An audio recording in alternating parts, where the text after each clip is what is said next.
Hello, everybody. I am here. It's Tevis and Shonali. Hi, everyone. Hi, and we're here to do Game Changer Chats. Gong, gong, gong. That's so cool. I'm so excited to have a dear friend, Shonali, here with us. And I am so excited to have all of you here with us because if there's one thing that is really present on everyone's mind is when everything is up in the air, snafu is the norm, right? How do we as human beings and as a society begin to navigate according to what's true to us? And so I started this series of chats because I think it's really easy to look at a Richard Branson, and I'm sorry, my dog is going to interrupt us. To look at like a Richard Branson or whoever and say, oh, well, they just were born with the amazing gene, and I wasn't. And I think it's really easy for us to forget, especially under duress, because a lot of us are, our nervous systems are under a lot of duress. And that's a moment for each of us to remember that amazingness is put in, it's installed. It's not a post factory installation. It's like factory installed, right, in our operating system. And so I started this series of chats specifically because I wanted to have conversations with normal folks. Well, yes. Normal, who's normal? Whatever. Normal is such a dumb word. With everyday people who are willing to really talk about their creative process, about how they give themselves permission to live life according to their own voice, right? Their muse inside of their hearts. And so Shonali is one of the folks I tapped to have this conversation because I know her to be an adept at this point, I would say, with all the adventures you've had over the years and being true to you. So welcome, Shonali Bhowmik. Hi, Tevis. Thank you for having me. It's so, I mean, we've been kindred spirits for so long, and I love the intention behind what you're doing, but in general, I just love talking to you. So, you know, no matter what we're talking about, really. Yeah. But definitely, like during this time, you're a spirit that even if I don't talk to you, I personally feel good about you being in the world and in this time making it, it sounds cliche, a better place, but I also know the intentionality behind you and your relationships with people and how you treat people and how you love people. And it has everything to do with this idea of, you know, doing things your own way. And because, you know, those are the things that I value the most in life, and that's not necessarily what we see on the television or in the mass media being championed today, you know? No. Yeah. That's so funny too. Like I wonder, and this is a little bit of a rabbit hole, but like if we really thought about all the people in our lives who are not famous, they haven't cured cancer, right? Their artwork isn't hanging in the Louvre or whatever. But just when we think of them because we pull out an old album or a song comes on the radio or we put on a sweater that makes us think of them, or we look at Facebook or Insta and we see something they post. But just like all the people who somehow the recollection of what they stand for on the planet gives us comfort and inspires us. Like I think about that all the time because let's say a friend passes, right? A lot of times that's the moment where we go, oh my God, they meant so much to me and they touched my heart so much, right? And I'm not saying those feelings aren't really important and an important part of grief, but what if we really think about the people that touch our hearts that are on the planet right this second? Because you're one of those for me too. Like you're way one of those. So that's right.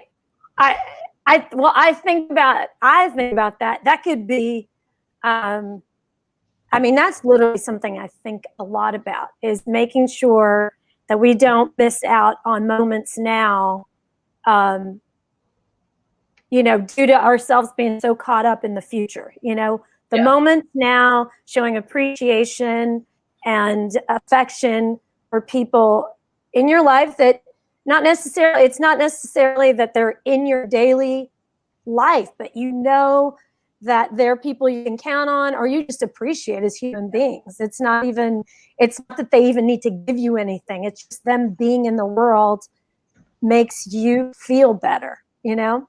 So I've been trying to do that. I mean, that's something that it could be to my detriment in some ways, but I always think about, if my problem is that I feel this undying need to show appreciation so often that it soothes me, then that's not a bad thing to be a problem, you know? It's a pretty good problem to have. Yeah, I think so. Well, so I want to unpack a little bit of your amazingness, because I know, like, all the examples of why you're here, and I know that people just hearing your voice and feeling your presence can probably sense that. But I'm going to lead you. I'm going to start you on a little guided tour of you. Step right up, ladies and gentlemen. We're taking pictures here. It's worth twice what you paid for admission. So, I love it.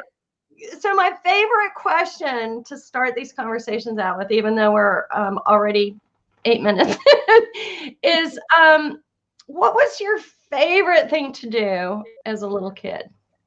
Oh, I know you probably know this answer, but in general, music has been the thing that has kept me, I always say it keeps me alive. Like, you know, I know it started at a young age. I was singing, you know, to my family, making up songs as a child, and then ultimately our mutual friend and I became friends in the 4th grade, and we started playing violin together. And our most fun thing to do was to sing, music, dance, anything with music related. Even if it was in our bedrooms, by ourselves, with the 4-track, no one else in the world had to see it or hear it. It just always gave me this place for me. It was therapy, you know? So. Wow. So you're like a little kid, and you're already directly plugging in to the need for freedom of self-expression. Yes. Yep. That's true. What's remarkable is, so I'm a student of creativity and self-expression, and so many studies say that if you take 2-year-olds and you do tests on them, they will test as genius, right? Because if you hand them a hammer, they're not just going to hammer with it. They're gonna turn it into a baby doll, right? They're gonna turn it into a tree that they make a G.I. Joe climb, or they're gonna do other things with it, which is part of the creativity of not having expectation assigned to what you see, right? Now, tests also show that as we age, we lose that, because we start to be taught expectation, right? We start to be taught right and wrong and judgment. And, well, that's not a tree. That's a tool that you whack things with, right? And so to what do you assign, to what glorious thing do you assign the reality that you have stayed connected to that joy of experimentation and that joy of allowing yourself to see multiple possibilities in what you see around you, and not, you know, I mean, unraveling that question, because it is who I am, right? Yeah. It's the essence of who I am. But I do think that the freedom, that feeling, and I say this about performing too, because, you know, I perform, I'm a musician, but I'm also in the world of comedy. Both are amazing, but music is this other place that you can go regardless of what the audience, how they respond. It's like completely an inner sort of sanctimonious sort of, it's my church, I would say, you know? And so I think it's given me a space throughout my life to feel, and I mean, it's sort of cyclical, like free, completely free. And I don't want to let go of that feeling. So I have always said, like, I will be, you know, like you said, expectations as you grow older, people shut down those avenues that they have, because they sort of diminish the importance of what they are. To me, there's no end. Like, I will be doing this till I'm 85.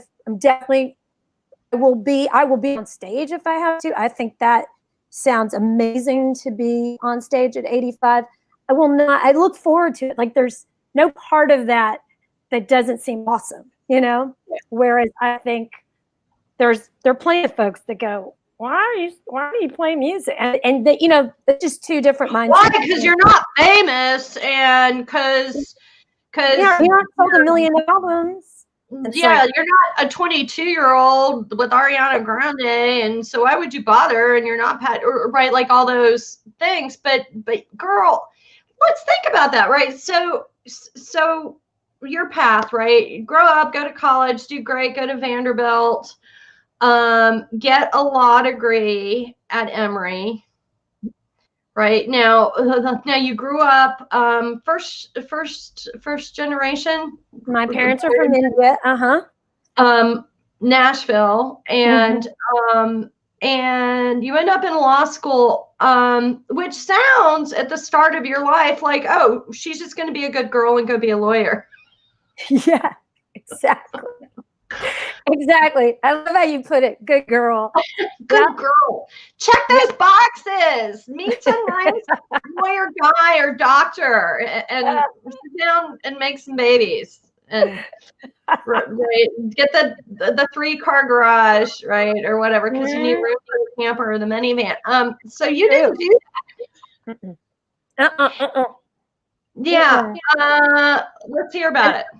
And that actually, you know, the other thing is, as you get older, you start to understand your parenting, like your environment, your life experience starts to make sense, you know, because I don't think you don't check in with yourself in your 20s. You're not checking in to go, who am I? How did I get like this? You know? And in fact, most people maybe don't even do it after 20. Like, some people never do it. But I think everyone. I'm such a dork. I've been doing. Yeah, you've been doing it. Yeah, I did not do it. It's taken me a long time to do that, and I go back now. It's like I had a support system at a young age that said, "You be you and be free to do and be whatever you want to be," and no matter, you know, being an Indian American, if I was a Dutch American, whatever, you know, I feel like any human being that gets that sort of support system, it's also another opening where, you know, I'm certain lots of kids who don't have parents like I did, who still had the interest, were shut down, stunted at a young age. So, you know, thank you, Mom. I think my mom's watching. Thank you, Mom. Thank you, Dad. I was given that sense of confidence at such a young age. It really, you know, that's not to say that, like, obviously everybody has insecurities, but I definitely knew that my voice was important, that I was important, that my choices were for me to make, and I could make mistakes along the way, but I really understood that what makes me happy was what was going to drive, you know, me. It took some maneuvering, but music was a part of my life the whole time, you know. I didn't know that I would make records and tour, and it happened organically, but it was that part of my life. I loved musicians. I loved knowing about their lifestyles. And you and I, when we were in college, we were going to rock shows. We were in the music scene. You know, it was a part of, I DJ'd at the radio station in college, you know. Yeah, it took, you don't realize it, but it's like I made that decision. You know, it didn't just happen, you know. Yeah. So the loyalty to what gave you pleasure and what made you happy had to be in place, right? Mm-hmm. There must have also been some kind of practical something in the back of your head saying, how are you going to eat? Unfortunately, that part is like very small. Very small. I just need to eat. I just need to pay. Like, I mean, you need enough energy to get through the next 4 chord changes, right? And I feel appreciative just for that. Like there's no part of me that's like, why am I not a millionaire? You know, and those of you that are millionaires, no offense, but there's a part of me where that doesn't seem like enough of a challenge. You know, that's not enough of a challenge to me. You know, it's great.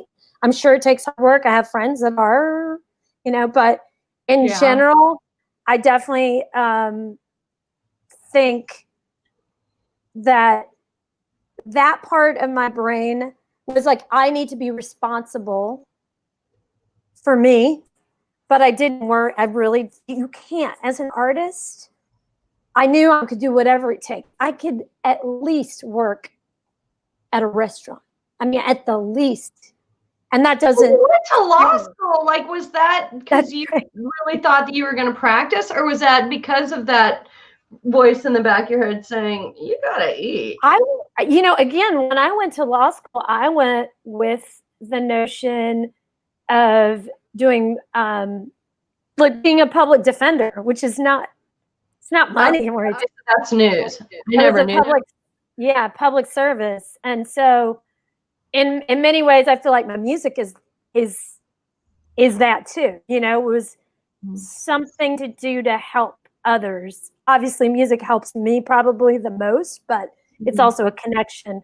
But yeah, it was definitely not, mindset wasn't to be a corporate attorney. It was, okay, I'll do this work. And when the choice came down to it after school and I got signed to that record deal, you know, I was like, well, I could do that later. I need to do this now. Music is the most important thing to me right now. Yeah. So everyone has a voice of judgment. Mm-hmm. Right? Like everyone has a little gremlin that says, oh, you're not really that smart. Yes. Oh, Shonali. Yeah. The saboteur. You're cute, but or that song. I mean, that other song. Oh, right. Like everybody. Has a voice, whether we call it the critic, the gremlin, the saboteur, right? How do you work with that? Because well, that goes towards, I mean, and we're in this time, I think we're all insecure for many ways right now, right? Like we're all in it together, which is the most comforting part, is that everyone's suffering through this at the same time, so we can find comfort from each other because we know what we're going through. But in terms of my personal demons or insecurities or gremlins, like you said, I breathe. Like I have to go through it, right? Just physically breathing. And ultimately I do, as again, you know, simple as it sounds, I like myself. I do like myself. I know that there's not any one thing that can just take me down. You know, there's not one thing. All these little things, all these failures that we go through. Actually, I mean, and this is the way I look at life, is like, ultimately a lot of these failures like help us have great stories to tell, like make us more interesting, make us more empathetic, make us, better, so in those moments where, I mean, it'll be like, say I write a song and I will think, oh, I'm not gonna put this out, this is terrible, and once in a while there are songs that I don't put but in general, part of it is to not overthink. Like, part of my challenge to myself is don't overthink, put it out there. You're not defined by one thing. Move on. Let's go to the next. Let's do this. All of these things are facets of you, and those are all important, Yeah. So I always take it back to that sense of self-confidence I think I got at a young age. And I also bring up the fact that I grew up in Nashville, and, the mythology behind like being an Indian woman in the South. How hard was that? Well, for me, it wasn't hard. It was hard, I think, as it is for most people that are people of color. And I mean, not to diminish anyone in any place, because people have different experiences. But when I say it wasn't hard, it was like, if I ever got teased, I knew it wasn't about me. I had some sort of understanding it was about them. Oh my God, yeah. I felt for them. Like, oh, wow, you don't understand this. Like, you don't understand humanity. You need to work on that. I never was like, oh my gosh, they were talking about me. It's like, whatever, I'm moving on. I don't need that. So at a young age, I had that, and that informs me now. I still have that. It's so funny. So I grew up with a stutter, and when people ask me about that, because I've become a story slammer, I do these, I've talked in front of the crowds of thousands, etc. And one of the most lovely awarenesses I have had is that being two things, right? Being teased really taught me compassion. Like, even in that moment of, oh wow, it really taught me compassion. That about fear and how fear can separate us.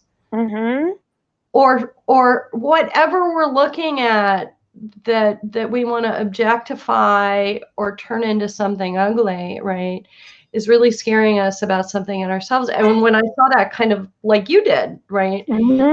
Wow. Huh. Have you seen that show, Cobra Kai?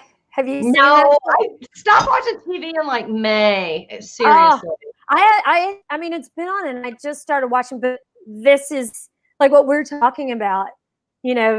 These two characters that we've known when they were kids on The Karate Kid, and now as adults instructing young folks, and they're both living like the complete opposite lives that they did as kids. It's so good. Anyway, but this learning at a young age, So anyway. Yeah, the lessons at a young age. The other thing I'm curious about is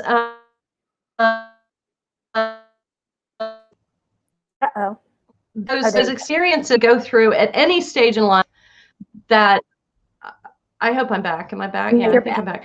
By the way, there was like a hurricane that came through a couple weeks ago. We completely lost speed. So if we lose it, we'll try and come back.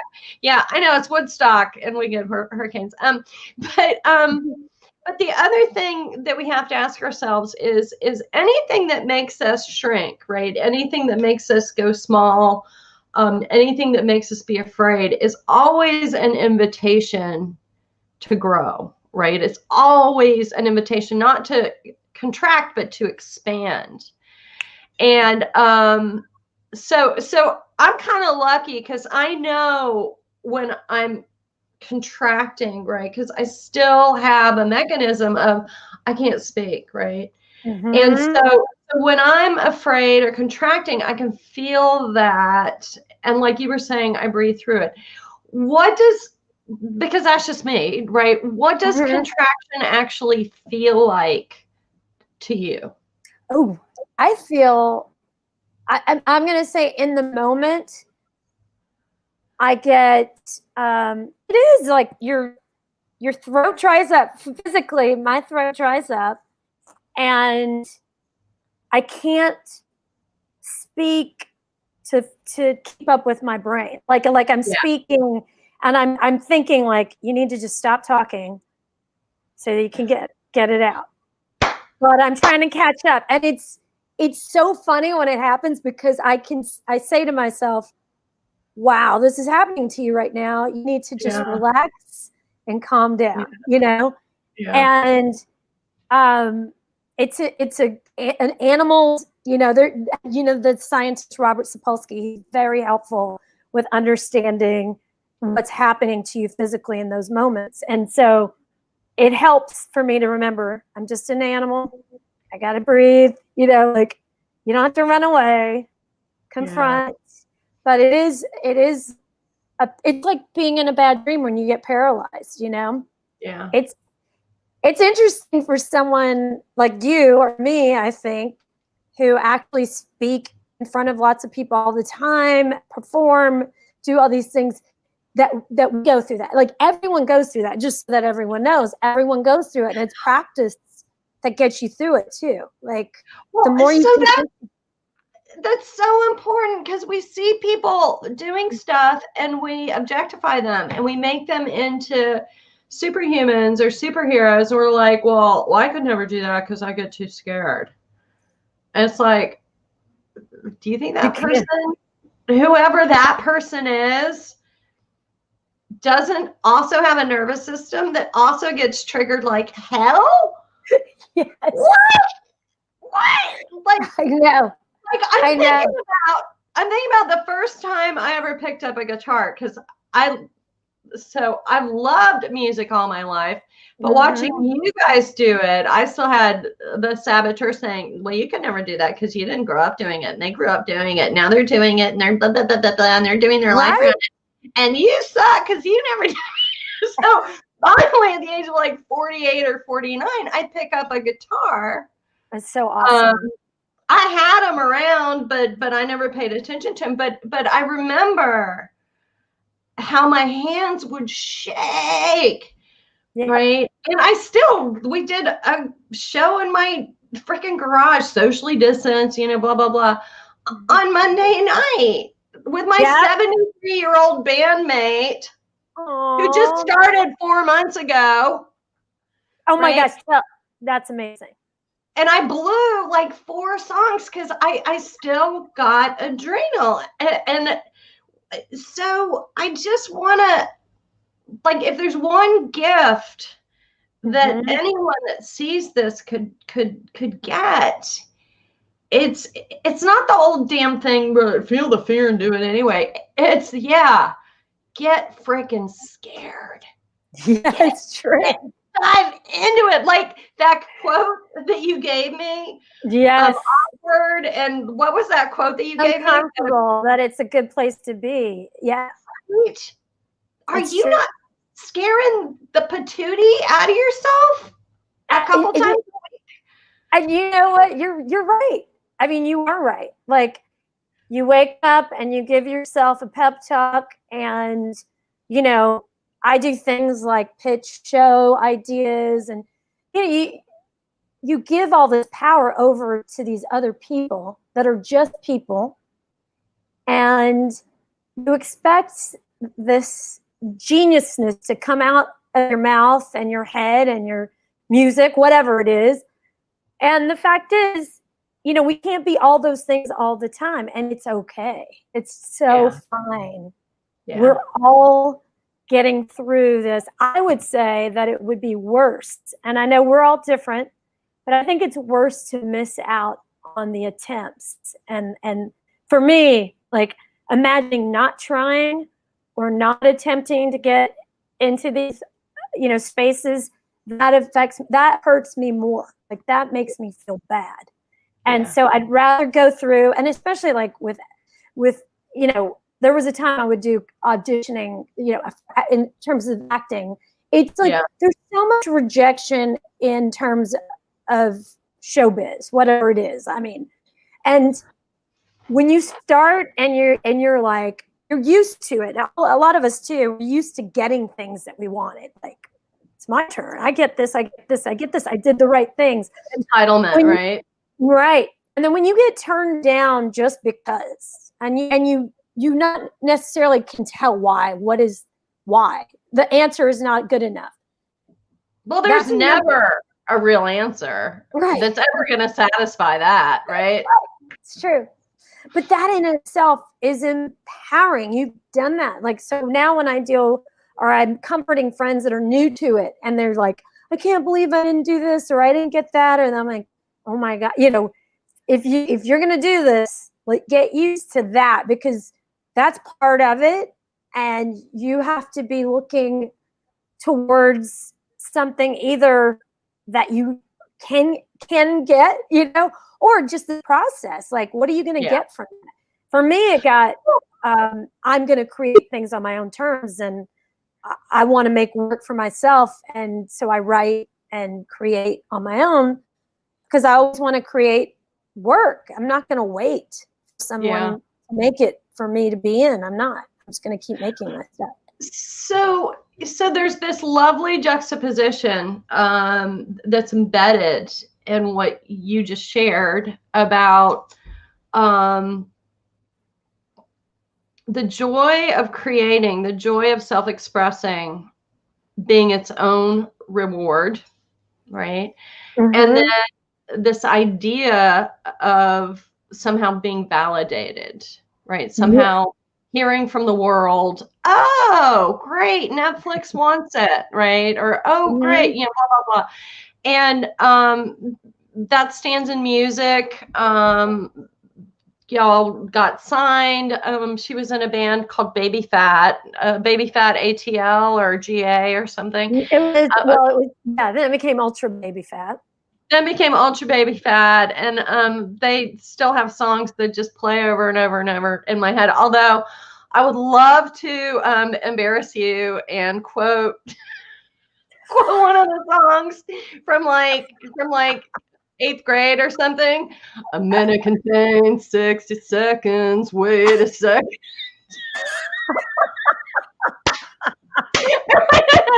When you were spying, I know this is so funny, but guys, this is what happens, right? You make stuff up in high school, and then your friends it doesn't go away.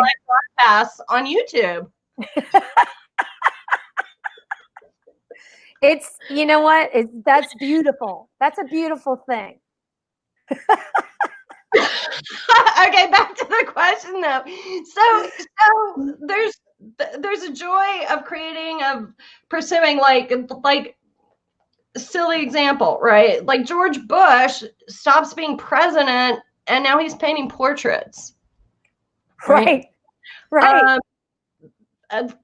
So you have kept a legal job through a lot of what you've done, but you've also given yourself a lot of freedom to pursue things while you're still keeping the day job, right? Right. And wow. Yeah. There's like so many things I want to talk about with you, because there's that as a reality, I think, for a lot of us, that we do have to eat.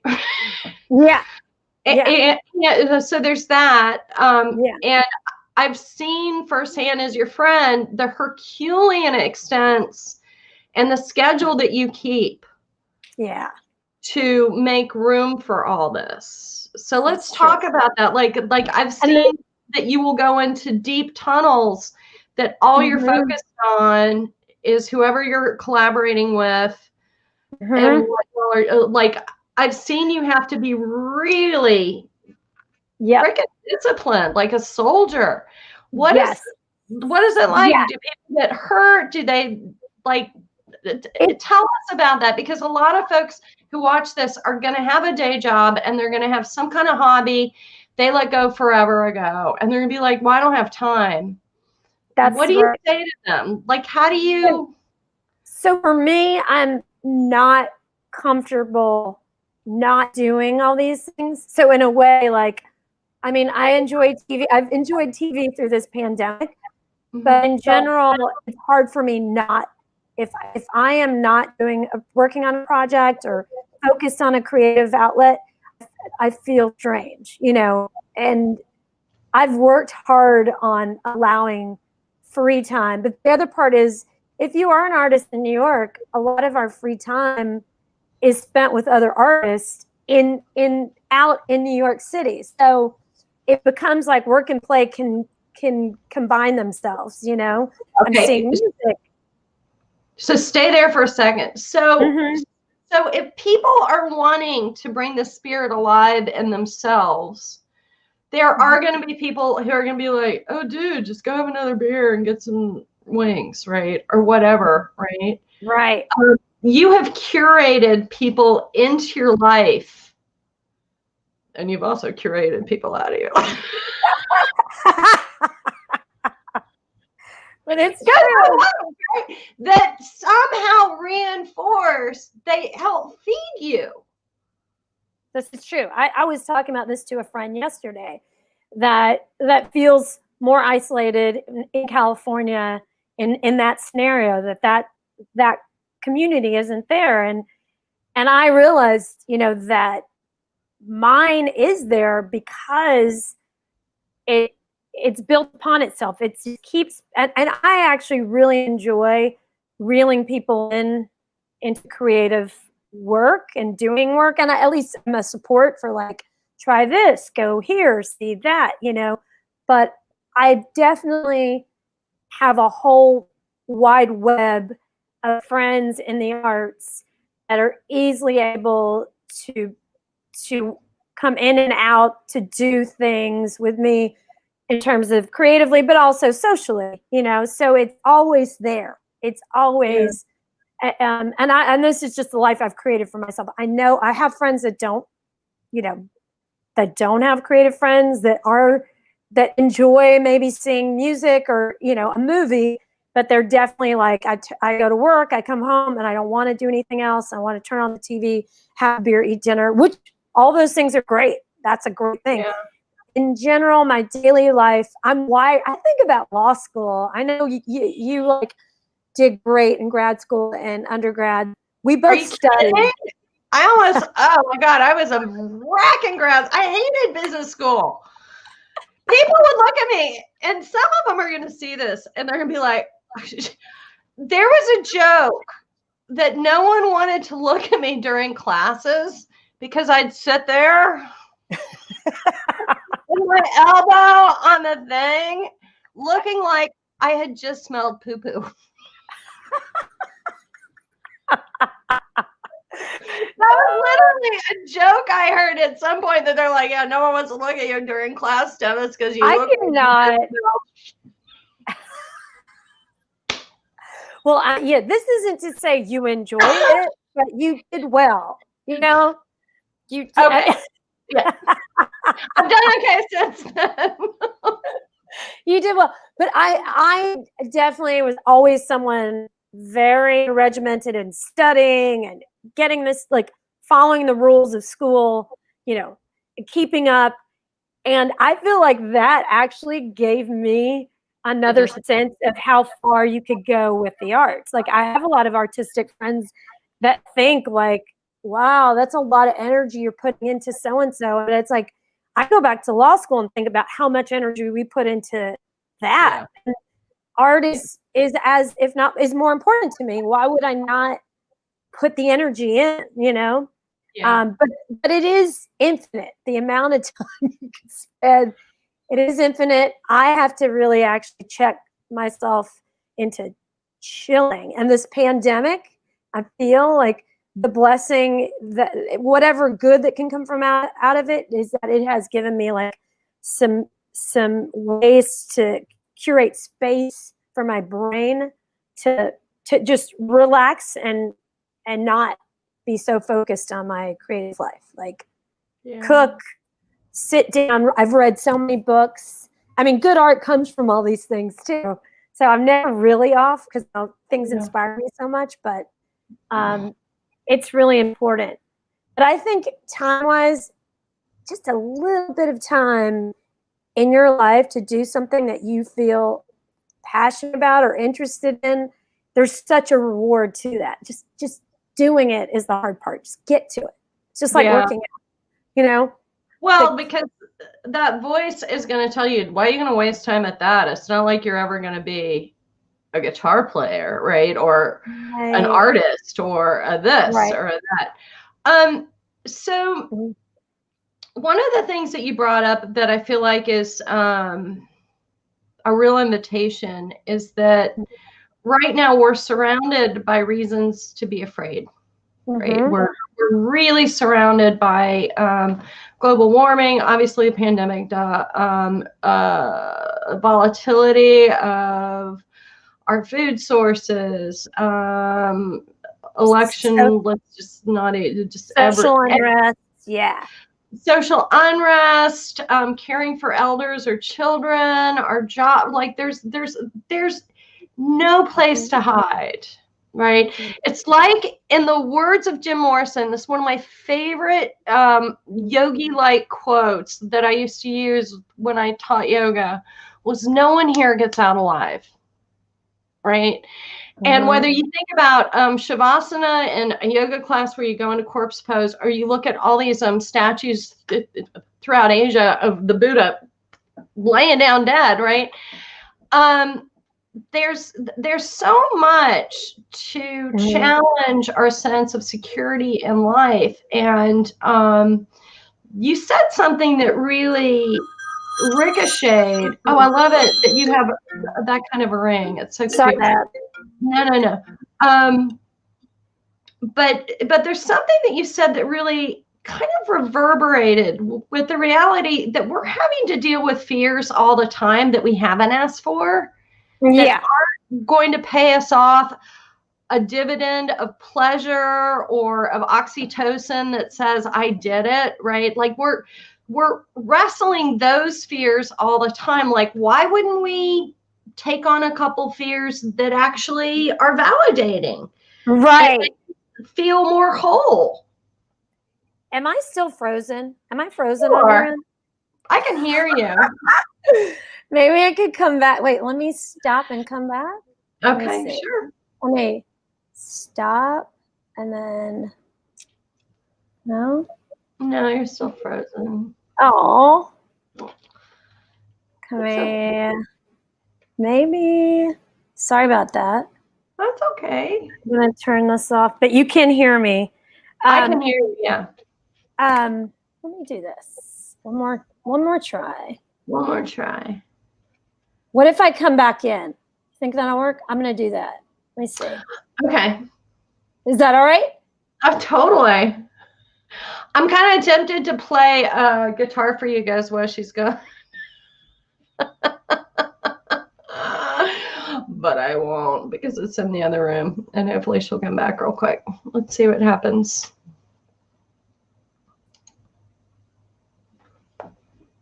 No. Let's see. And then remove. Hi.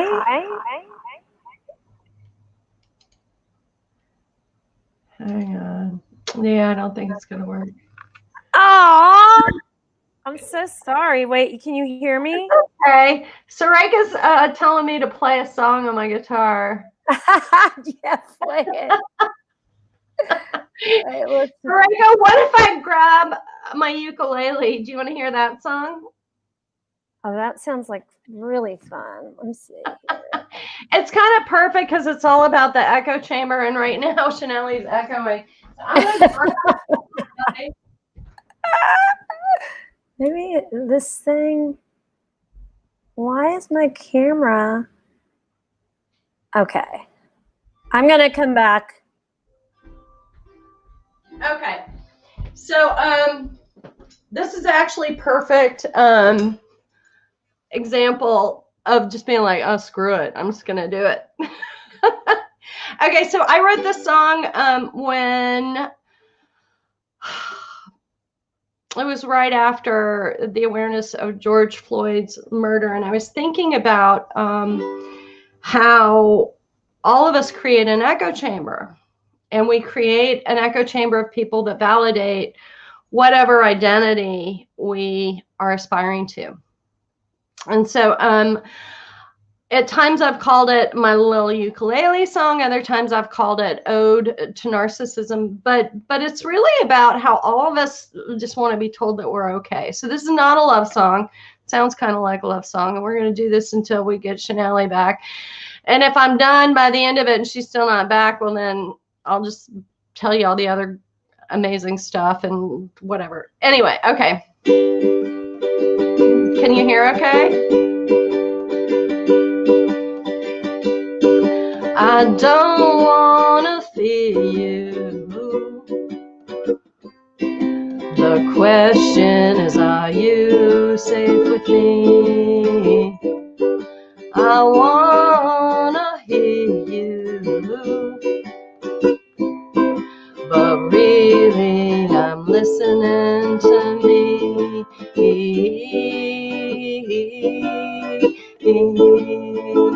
I only hear me.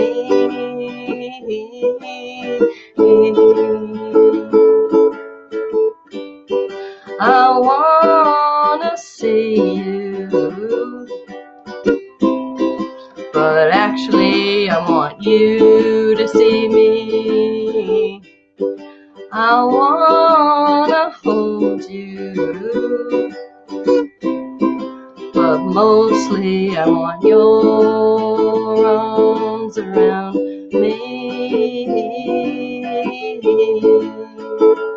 Can you hold me?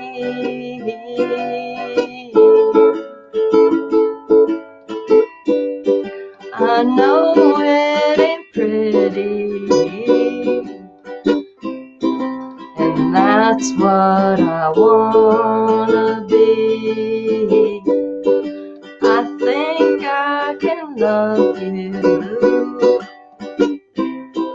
but first I gotta know, can you love me? Can you love me?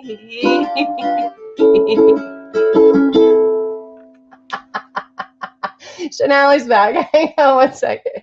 That is my ode to narcissism. That was so good. Oh my God, I love that. Isn't it sweet? My little ukulele. So pretty, beautiful. Yeah, it's salted mango. Wow. That was amazing. Everyone, I'm actually glad that I had to jump off so you guys could witness that, because that was amazing. I hope Michelle saw that. I wish Michelle. You should hear me sing I'm on Fire by Bruce Springsteen on that thing. It is the dirtiest thing you've ever heard. Like, for some reason on a ukulele, it just sounds like ode to pedophilia. Like, it's anyway. So we're talking about fear. Fear.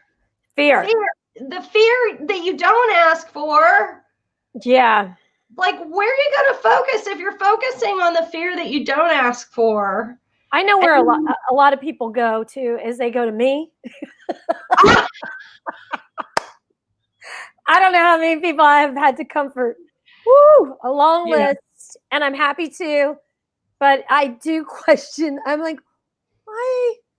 I wonder why throughout all this, I'm the one comforting most people. And why is it that I you know what, I'm going to say one thing is that, you know, I'm a person of color, and I've used this as an explanation often, in that there is, and I am not Black. You know, I think about my Black friends, and they have this to a greater degree than I do. There is a sense that they've always had to deal with insecurity and fear on a daily basis. And it may not, you know, you may have great friends that seem, you know, well-adjusted and fine, and you know, and they're financially doing well. They've got the let's say education, all these things that we've checked every box. Yeah, that we think, oh, they've got it made. But ultimately, deep down, There is one, a feeling of, oh, we are being told we don't belong here, and we are being told, and especially women too, women of color, are told we're not good enough, or we're just not acknowledged. We're there, and that's fine, but we're talked over or minimized. And I think that those existences completely instill a place where you have to be able to be calm and fine. I can't say fine, but adjusted to difficult times. It's a part of the territory. And I'm really realizing this again over time, where I have come up, my friend Christian and I have that podcast, and a big part of that is like these new discoveries, him being a biracial gay man, and me being, a South Asian Indian woman, and growing up, he was in Chicago, I was in Nashville, and then being here, and these discoveries along the way of spaces where we weren't able to speak our truths, or we didn't, maybe it would be considered too much. People couldn't handle, and we curbed our behavior to make sure everyone else was okay. And I know that. We make all these allowances, but why is it everyone else's nerves or feelings more important than ours? Why do we do that? I've got a lot of thoughts about that. So we better just schedule a retreat. Yeah, I know. We're gonna have a thumbnail thought on that is that really what's wrong is that imposter syndrome is universal, right? Mm-hmm. And that the so there was a theory that came up, and it was called the rule of three. And this idea was that in a typical meeting of 12 or 15 people, you need at least 3 people who didn't look like the historical majority to bring up receptivity to other ideas, right? So if you just have 1 or 2, they're going to be cowed by the majority and not feel safe and do exactly what you're talking about. But if you had a quorum, right, that those people speaking their truths or their ideas, or their creativities, they actually spark and they provide safety to the people who do have the salt and pepper hair and went to the Ivy League schools and belong to the golf club, right? They give them safety to be a little more self-expressed as well, right? Mm-hmm. So I was curious because I worked with a lot of salt and pepper hair senior execs, and talking to them about what aspects of themselves they have left in the parking lot of their lives every day, right? So so I think that there's a huge issue of a bias, but there's a bigger issue of conformity, right? There's a bigger issue of the illusion that we have to be a certain way or be a certain thing to have value to society that transcends actually skin color and gender. It's really like safety. It's like, how much do I put myself into the categories of okayness that I feel like are going to keep me safe in this tribe, so that I can put a house over my family's head and put my kids through college, etc. But in that process, we're actually truncating so many aspects of who we truly are, even if we're salt and pepper haired person who went to the Ivy League and blah, blah, blah, blah, blah, right? And so why I think that exposing the creative process of you, so many of the people that have been on this conversation or the conversations that you guys are having on We Don't Even Know, WDEK. Tevis was a guest. Oh my God, it was. So fun. It was horrible, but no, it was so fun. but I think that having conversations where we all get a chance to let our freak flag fly, right? Mm-hmm. Where we all have a chance to either be that obvious other, right?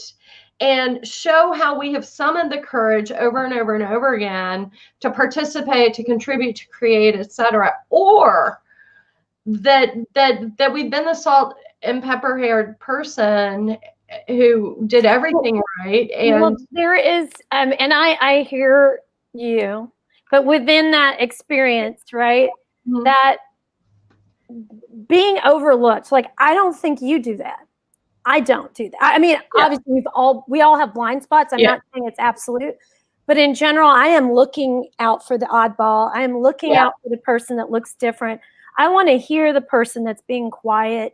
Like, I am, and why is that, right? I know my parents did instill that in me, but it also comes from my own experience. And with that solid foundation of like looking out for others that may feel minimized or not heard, that also comes a sort of solid like ability to deal with really stressful situations. And that's something that I don't even know if it's really been talked about or touched upon, you know, in an analytical way. Like how is it that there's so many, even right now, currently, like so many of the people that I do know, we're all floundering, we're all freaking out, but so many of the people that are sort of, you know, I got this, are people that have suffered in the past, like without acknowledging, but have dealt with really, really heavy things in the past. And a lot of them do have to do with skin color, you know, or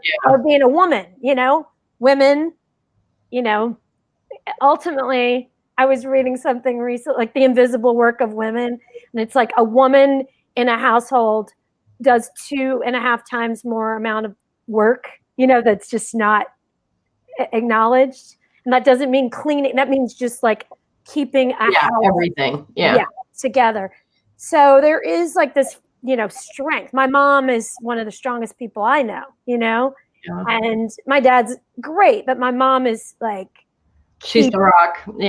She's keeping these things happening and going, and she's got a good partner. So that, you know, this is me like making a discovery with you right now as we talk about it, because I have been wondering, like, I respond and I can't help because I want people to be comfortable. I don't feel the same anxiety. I do. It gets to me on days and I feel like I just want to go to sleep, but you hear me now? We're all back. I, you know, it does affect me, but there is a part of me that's like, wow, we have, you know, I can't help but acknowledge people that came before us that just went through so much.